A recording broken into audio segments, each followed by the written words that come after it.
look at another example of MapReduce which is given in the book. So this particular exam is about finding the relationship between friends. So the given values in the textbook are, like if you have a look at it, the input is a key value pair where Alan becomes your key and the corresponding values are Betty, Chris and David.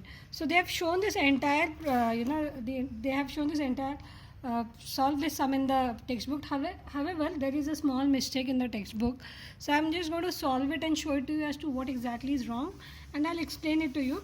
Just please note that instead of writing Alan, I'm going to replace it with A. Betty will be replaced by B, and Chris by C, David by D, and Ellen by E. Now just have a look.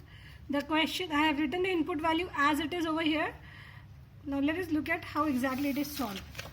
So when it comes to MapReduce, if this is the given key value pair, so whenever the input, whenever this goes in the mapper, the first mapper will give you this output. So for every A which has corresponding values B, C, D, the mapper will give you such kind of output A, B for every value, A with B, A with C and A with D.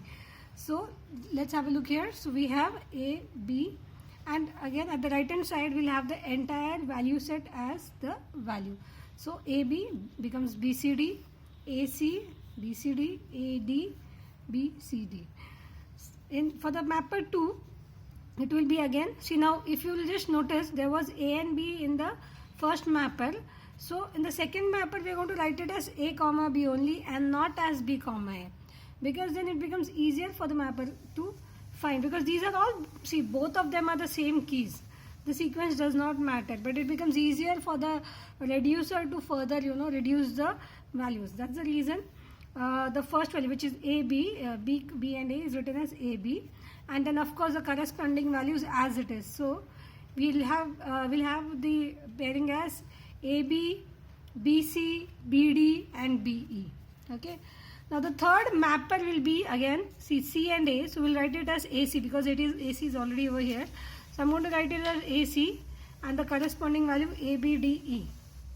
Now if you just have a look at the textbook, what they have done is they have skipped one of this mappers. So this is actually your fourth mapper and the next one is your fifth mapper. So if you just come back to what I have written, so I hope you understood what we are doing over here. Now let us look at the fourth one. The fourth mapper, again it is DA. So we are going to write it as AD because we already have an AD over here. So it will be AD followed by ABCE, whatever is the corresponding value. So I have broken it down into key values as AD, DB. We are not going to write it as GB because BD has already occurred once. So we write it as AD, BD, CD because it has already occurred. And then D and E is occurring together for the first time, so I'm going to write it as G and E.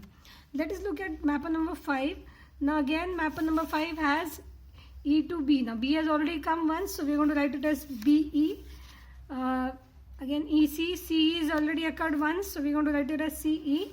And D is already occurred once, so we're going to write it as D. So this should be my mapper's output. The next step is after the mappers is shuffle and sort.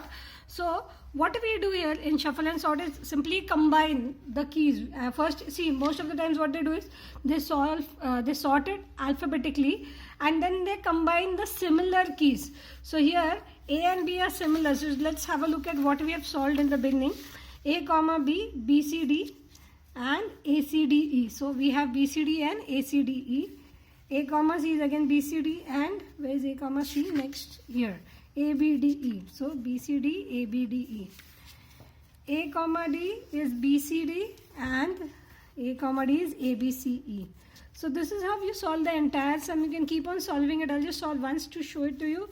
B comma C occurs over here in the second mapper. So I'm going to write it as ACDE, the corresponding value for B comma C. And again B comma C, A, B, D and E. I hope you understood what I'm trying to do over here. So if you just have a look at your book over here, they have solved this this particular thing. So the output, you can compare, the output is similar. Okay, see, AB is ACDE and BCD, AC is ABDE and BCD, Okay, so just have a look at, you can compare it, you can solve it by yourselves, you'll find it is easier. Finally, what does the reducer do? The reducer is going to combine the values and then it's going to reduce it only to relevant stuff. So reducer can be considered as an intersection of two sets. So between these two we have C and D, which is common in both this value set. So AB becomes CD. So AC may, if you just have a look here, it will be B and D are common, so BD. Just have a look at the textbook now. So AB, let's have a look. AB is A, C, D, E and B, C, D. So the common factors are C and D, C and D. So it has become AB is C and D. So this is how you solve the entire sum. I hope you understood it. Thank you so much.